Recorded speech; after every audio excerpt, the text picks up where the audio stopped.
ಯುದ್ಧದಿಂದ ಸಾಧಿಸೋದಕ್ಕೆ ಆಗದೇ ಇರೋದನ್ನ ಸಾಧಿಸಲಾಗದ್ದನ್ನ ಮಾತುಕತೆಯಲ್ಲಿ ಸಾಧಿಸುವ ಯತ್ನವನ್ನ ಅಮೆರಿಕ ನಡೆಸ್ತಾ ಈ ಶಾಂತಿ ಸಂಧಾನದ ಮಾತುಕತೆ ಏನು ನಡೀತಾ ಇತ್ತು ಪಾಕಿಸ್ತಾನದ ಇಸ್ಲಾಮಾಬಾದ್ನಲ್ಲಿ ಈಗ ವಿಫಲವಾಗಿರುವಂತಹ ಶಾಂತಿ ಸಂಧಾನದ ಮಾತುಕತೆ ಏನಿದೆ ಅದರಲ್ಲಿ ಯುದ್ಧದಿಂದ ಏನನ್ನ ಸಾಧಿಸೋದಕ್ಕೆ ಆಗಲಿಲ್ವೋ ಆ ಸಾಧಿಸಲಾಗದ್ದನ್ನ ಇಲ್ಲಿ ಮಾತುಕತೆಯಲ್ಲಿ ಸಾಧಿಸುವ ಯತ್ನವನ್ನ ಪಾಕಿಸ್ತಾನದಲ್ಲಿ ಅಮೆರಿಕ ನಡೆಸ್ತಾ ಅನ್ನುವ ಪ್ರಶ್ನೆ ಮೂಡಿದೆ. ಶಾಂತಿ ಮಾತುಕತೆ ವಿಫಲದ ಬೆನ್ನಲ್ಲೇ ಈಗ ಜಾಗತಿಕ ಮಟ್ಟದಲ್ಲಿ ಇದರ ಚರ್ಚೆ ಆಗ್ತಾ ಇದೆ. ಇರಾನ್ ಕೂಡ ಇದೇ ಅಭಿಪ್ರಾಯವನ್ನ ವ್ಯಕ್ತಪಡಿಸಿದೆ.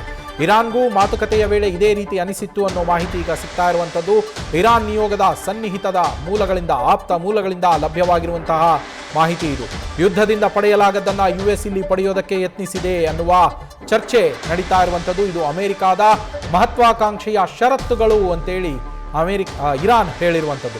ಅದರಲ್ಲೂ ಪ್ರಮುಖವಾಗಿ ಹಾರ್ಮುಜ್ ಮತ್ತು ಅಣ್ವಸ್ತ್ರದ ಬಗ್ಗೆ ಹಾಕಿರುವ ಷರತ್ತುಗಳೇನಿದಾವೆ ಇದು ಅಮೆರಿಕಾದ ಮಹತ್ವಾಕಾಂಕ್ಷೆಯ ಷರತ್ತುಗಳು. ಯುದ್ಧದಲ್ಲಿ ಈ ಎರಡನ್ನೂ ಸಾಧಿಸೋದಕ್ಕೆ ಅಮೆರಿಕ ವಿಫಲವಾಗಿತ್ತು.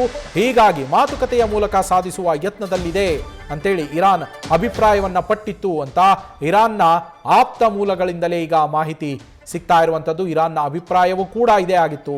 ಇದೇ ಕಾರಣಕ್ಕೆ ಈಗ ಶಾಂತಿ ಮಾತುಕತೆ ವಿಫಲವಾಗಿರುವಂಥದ್ದು ಪಾಕಿಸ್ತಾನದ ಇಸ್ಲಾಮಾಬಾದ್ನಲ್ಲಿ.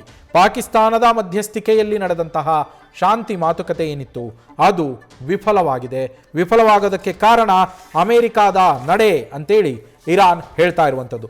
ಅಂದ್ರೆ ಏನು, ಯುದ್ಧದಲ್ಲಿ ಸಾಧಿಸಲಾಗದೇ ಇದ್ದಿದ್ದನ್ನ ಇಲ್ಲಿ ಮಾತುಕತೆಯ ಮೂಲಕ ಅಮೆರಿಕ ಸಾಧಿಸೋಕೆ ಹೊರಟಿದ್ದು ಯಾವುದನ್ನ? ಎರಡು ವಿಚಾರಗಳು. ಈ ಯುದ್ಧ ಶುರುವಾಗೋದಕ್ಕೆ ಕಾರಣ, ಈ ಯುದ್ಧಕ್ಕೆ ಕಾರಣವಾದಂತಹ ಆ ಎರಡು ವಿಚಾರಗಳು ಏನು ಅಂದರೆ, ಒಂದು ಇರಾನ್ ನಡೆಸ್ತಾ ಇರುವಂತಹ ಅಣ್ವಸ್ತ್ರದ ಅಥವಾ ಪರಮಾಣುವಿನ ಕಾರ್ಯಕ್ರಮ, ನ್ಯೂಕ್ಲಿಯರ್ ಪ್ರೋಗ್ರಾಮ್ ಏನಿದೆ ಇರಾನ್ದು, ಅದು ಮೊದಲನೇ ಕಾರಣ. ನ್ಯೂಕ್ಲಿಯರ್ ಅಣ್ವಸ್ತ್ರವನ್ನ ಇರಾನ್ ಹೊಂದಬಾರದು ಅನ್ನೋದು ಅಮೆರಿಕಾದ ನಿಲುವು. ಹೀಗಾಗಿಯೇ ಅದರ ಅಣ್ವಸ್ತ್ರ ಪರಮಾಣು ಸ್ಥಾವರಗಳನ್ನು ಗುರಿಯಾಗಿಸಿ ದಾಳಿಯನ್ನ ಮಾಡೋದಕ್ಕೆ ಪ್ಲಾನ್ ಮಾಡಿತ್ತು. ಮೊದಲಿಗೆ ಖಮೇನಿಯನ್ನ ಹತ್ಯೆ ಮಾಡಲಾಗಿತ್ತಲ್ಲಿ. ಇದು ಮೊದಲನೇ ವಿಚಾರ. ಎರಡನೇದು ಹಾರ್ಮುಜ್ ಮೇಲಿನ, ಅಂದರೆ ಹಾರ್ಮುಜ್ ಜಲಸಂಧಿ, ಸ್ಟ್ರೇಟ್ ಆಫ್ ಹಾರ್ಮುಜ್ ಏನಿದೆ ಅದರ ಮೇಲಿನ ಹಿಡಿತ, ಅದರ ಮೇಲಿನ ಕಂಟ್ರೋಲ್ ಸಂಪೂರ್ಣವಾಗಿ ಇರಾನ್ ಇಟ್ಕೋಬಾರ್ದು.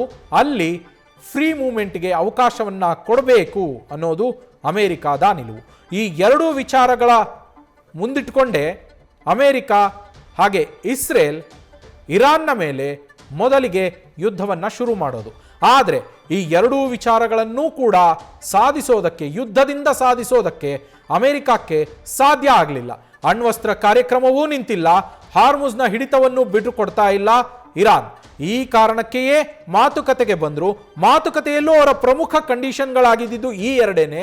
ಈ ಎರಡು ವಿಚಾರಕ್ಕೆ ಇರಾನ್ ಒಪ್ಪಲಿಲ್ಲ ಅನ್ನೋ ಕಾರಣಕ್ಕೇನೆ ಈಗ ಆ ಮಾತುಕತೆ, ಶಾಂತಿ ಮಾತುಕತೆ, ರಾಜಿ ಸಂಧಾನದ ಸಭೆ ವಿಫಲವಾಗಿದ್ದು. ನ್ಯೂಸ್ ಫಸ್ಟ್, ನಿರ್ಭೀತಿಯಿಂದ ನಿಮ್ಮ ಪರವಾಗಿ.